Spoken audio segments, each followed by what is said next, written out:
Bienvenidos una vez más al taller. Les habla Juan Luis Rendón y con Ernesto García tendremos el gusto de seguir conversando acerca de la escuela, la pedagogía y sus retos. Llegamos ya a nuestro programa número 59 y quiero empezar en esta ocasión por pedirles a todos el me gusta, la suscripción y todos los rituales y los modales de rigor pues en estas plataformas digitales.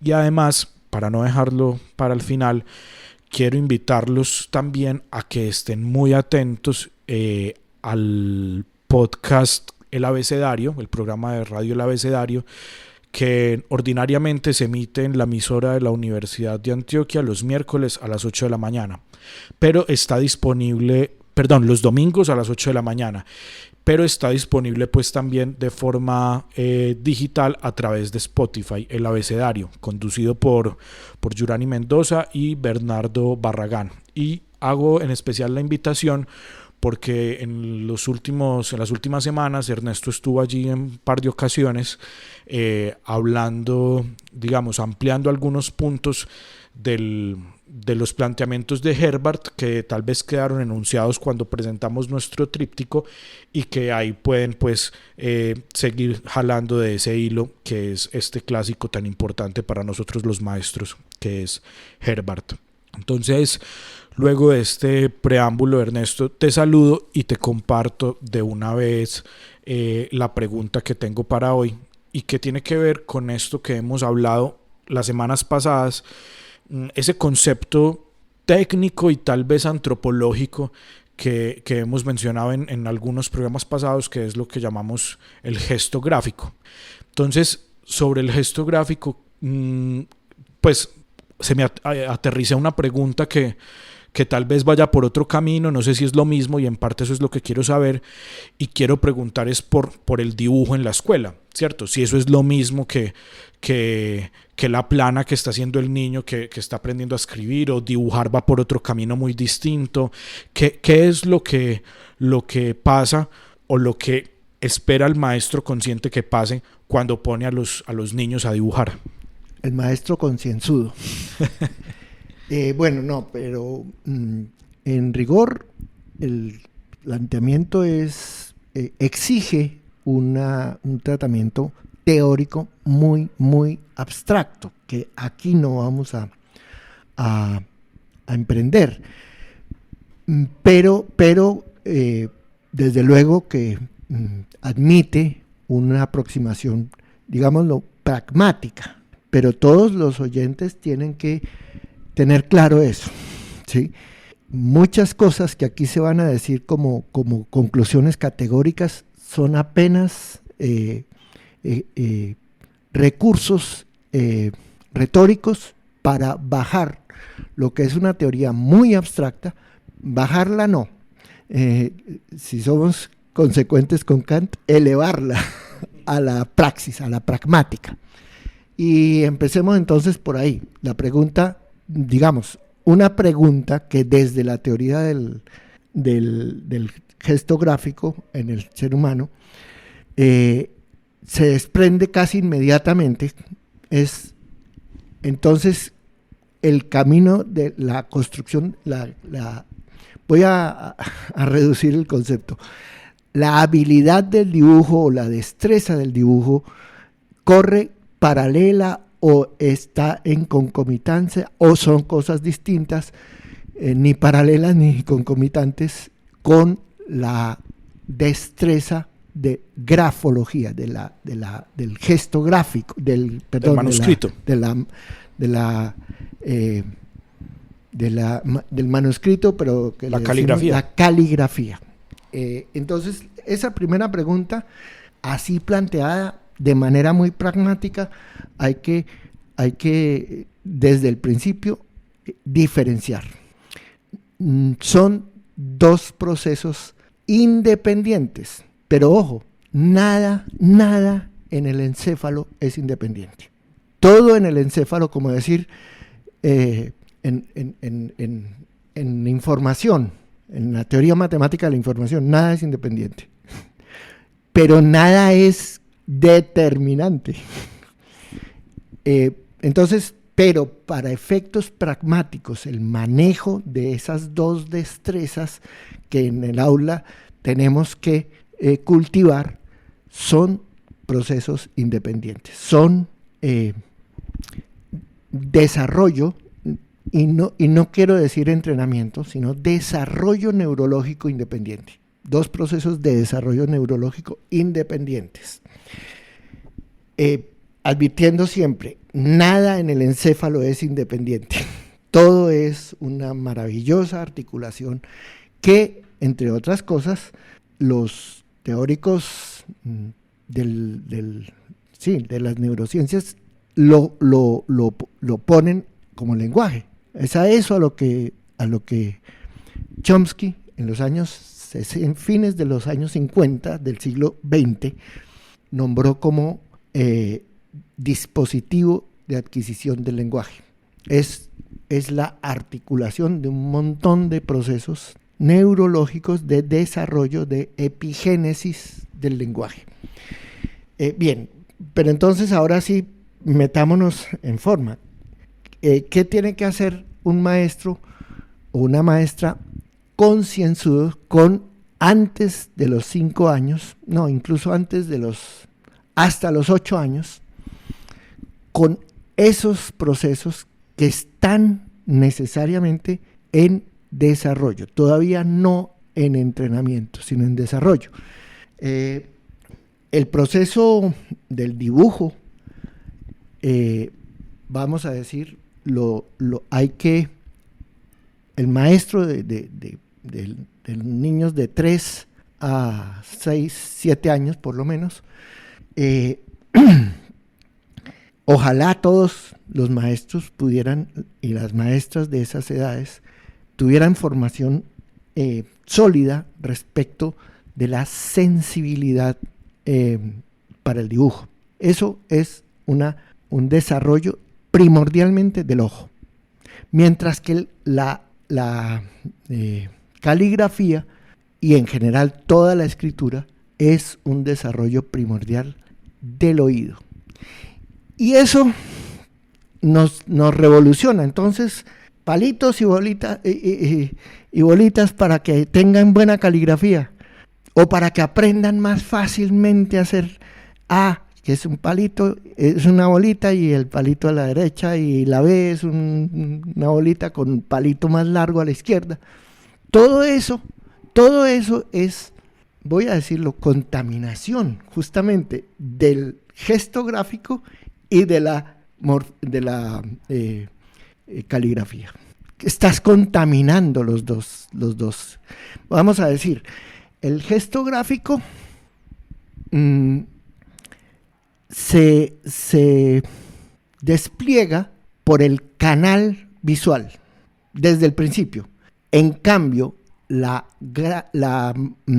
caligrafía o la habilidad de escribir, la destreza de la escritura, pero ante todo es la bella caligrafía, corre por el canal de la audición, el canal auditivo del encéfalo. Eso tiene efectos larguísimos desde el punto de vista fisiológico, pero por lo mismo desde el punto de vista del desarrollo neuronal de lo que llaman hoy las neurociencias. ¿Por qué? Porque el lenguaje, no solo en el hombre, el lenguaje, todos los lenguajes, al menos de los cordados, todos los que tienen encéfalo, el lenguaje es una urdimbre impresionantemente maravillosa de todos los canales sensoriales en la corteza, en el prosencéfalo. Pero el lenguaje hablado, el lenguaje humano, las lenguas humanas, no el lenguaje, las lenguas humanas están construidas principalmente sobre la urdimbre del canal visual con el canal auditivo y con el canal propioceptivo de los dedos. Los dedos, no la mano. Entonces ahí hay una cantidad de cosas que tienen implicaciones. Pero la pregunta práctica, ¿Qué debe saber y cómo debe la maestra concienzuda entre los 3 y los 6 años o 7 cuidar en el desarrollo temprano de sus enanos? ¿Qué y cómo debe cuidar? Hablando de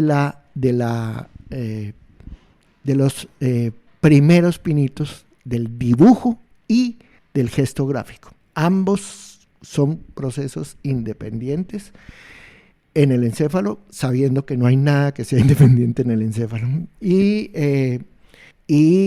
ambos son pilares, no voy a decir precurrentes, no tiene nada que ver con no, un niño que desarrolla una mirada profunda y por lo tanto se muestra en esas edades muy expresivo en sus dibujos infantiles, no es un niño que va a ser dibujante o artista, no, es un niño feliz, es un niño muy poderoso, pero no hay por qué condenarlo a que va a ser artista. Lo mismo que un niño, una niña que a los 5 años se esmera en que su caligrafía sea hermosa como es hermosa su alma, pues es una hermosura, pero eso no quiere decir que va a ser escritor o escritora. No hay por qué montarle semejante esclavitud.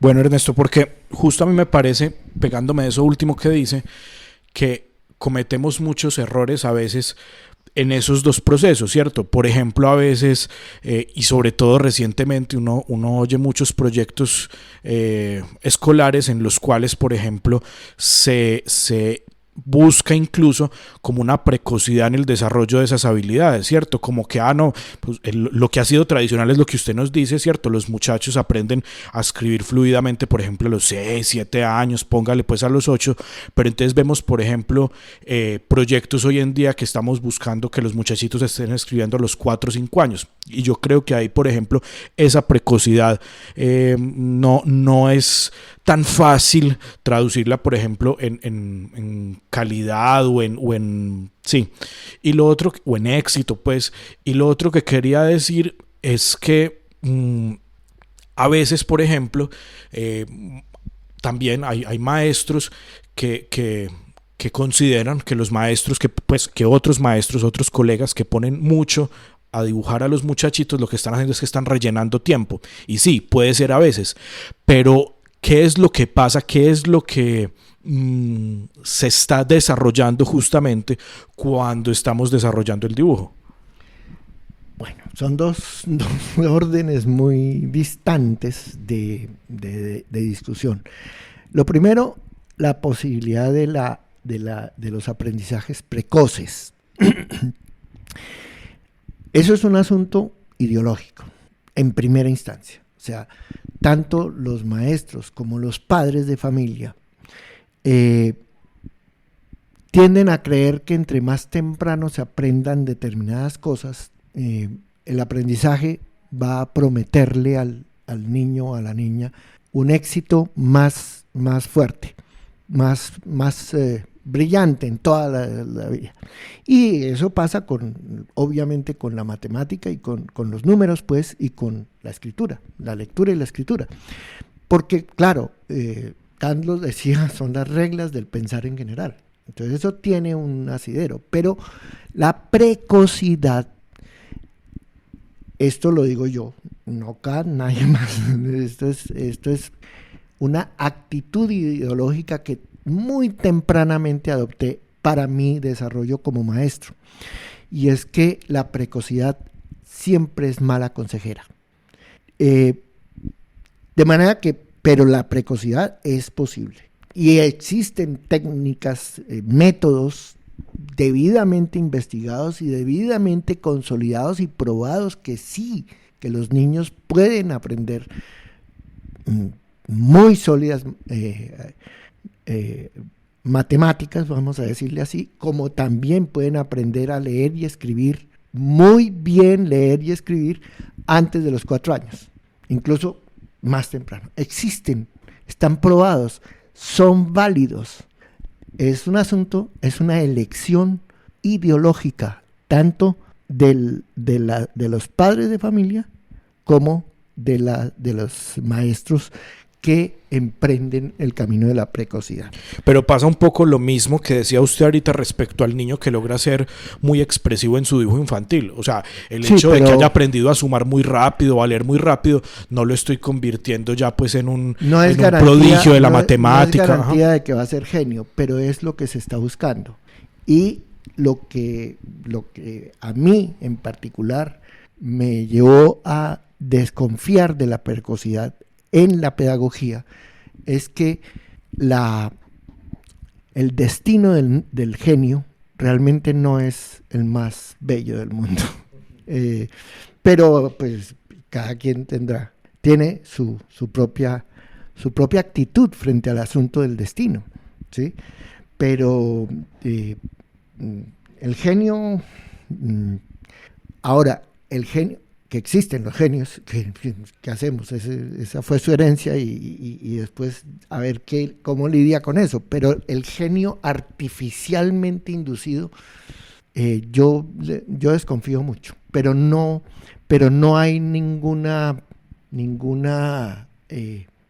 reporte científico que autorice una descalificación o una descalificación de la promesa de que se puede aprender precozmente todo lo que ordinariamente se gasta en 18 años, lo puedes aprender en 12, con ciertos métodos y ciertas estrategias.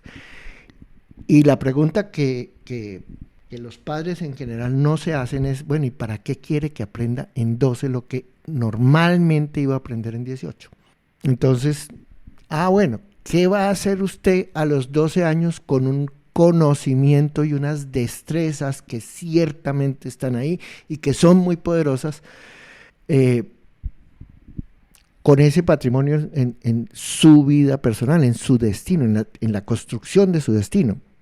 Bueno, muchos resultan ser muchachos muy felices, muy bien adaptados, etcétera. Hasta ahora yo no conozco y no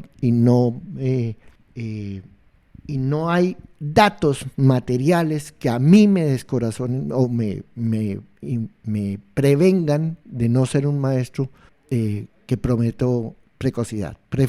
Siempre preferí los procesos, llamémoslos naturales, porque la precocidad tiene algo de muy artificial.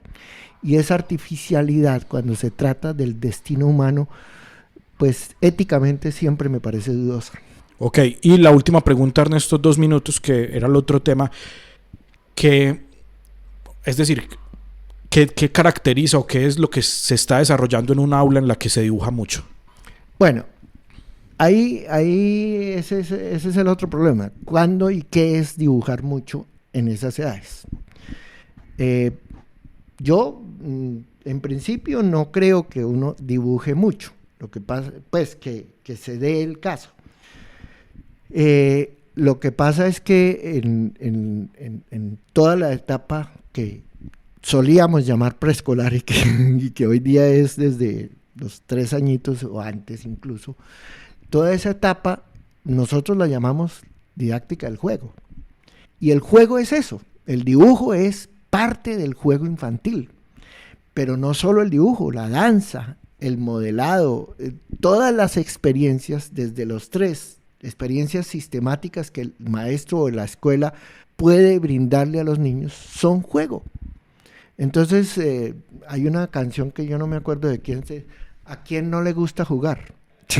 Es una lindísima canción. Yo soy muy malo porque no tuve tanto juego en mi infancia. Pero el tema es ese, ¿no? ¿Cuándo vamos a decir que el niño entre los 3 o la niña entre los 3 y los 6 años jugó mucho? Ojalá nunca, porque es que esa es la etapa en que hay que jugar. Y jugar en el sentido en que nosotros usamos el concepto, que es es un concepto de Winnicott, no, de Erickson, pero también basado en Winnicott. Jugar no por casualidad en los otros idiomas que no son castellano, como en inglés, como en alemán, como en francés, jugar se dice actuar. Entonces lo que el niño está actuando son sus esperanzas, son sus temores. Eso es lo que juega un niño. Son las soluciones que le da a sus vicisitudes del diario vivir. Entonces nunca creo yo que se dibuje mucho. Eso sí, cuando los dibujos resultan, cuando la actividad de dibujar resulta pesada o incluso desata resistencias en los niños, las maestras tienen que estar muy pendientes, porque estamos hablando Winnicott decía, el niño que no juega es el único que yo considero enfermo. Winnicott era psicoanalista de niños específicamente, ¿sí? Mientras el niño juegue, todo está salvado. El que no juega sí es grave y yo no sé qué voy a hacer con él, ¿cierto? Lo mismo podríamos decir en el aula, cuando la actividad es dibujar, los niños que muestran cierta resistencia, que se apagan un poquito en su alegría o lo que sea, frente al desafío de dibujar, pues la maestra tiene una sensibilidad y puede leer qué está pasando ahí. No hay que mandarlo al psicólogo, ni al psicoanalista, ni al neurólogo, sino que hay que cuidarlo un poquito más, o detenerse un poquito a mirarle los ojitos. Perfecto. Bueno, Ernesto, muchas gracias. Muy bonito este programa, porque en este programa me quedan otra vez un montón de preguntas abiertas que, bueno, probablemente este espacio pues nos vaya dando oportunidades de resolverlas y atenderlas. No, resolverlas no, nunca las vamos a resolver, pero sí abrirlas y de pronto despertarlas en ustedes también allá que nos escuchan martes tras martes. Entonces, no siendo más, los esperamos la próxima semana con una nueva pregunta para labrar. Y una pequeña cuñita. La muy hermosa y muy amorosa invitación que me hicieron del abecedario está en el contexto de un ciclo que ellos están desarrollando y que les recomiendo a todos que lo busquen. El ciclo de los pedagogos clásicos. Ya trajeron a Quiseno para hablar de don Agustín Nieto. Ellos mismos hablaron y trabajaron muy importante, a María Montessori, me invitaron a Herbart y también trabajaron con Vygotsky. Y el ciclo es muy prometedor y bueno, les recomiendo. Saquen el ratico que vale la pena. Sí, muchas gracias y como les decía, los esperamos entonces la próxima semana.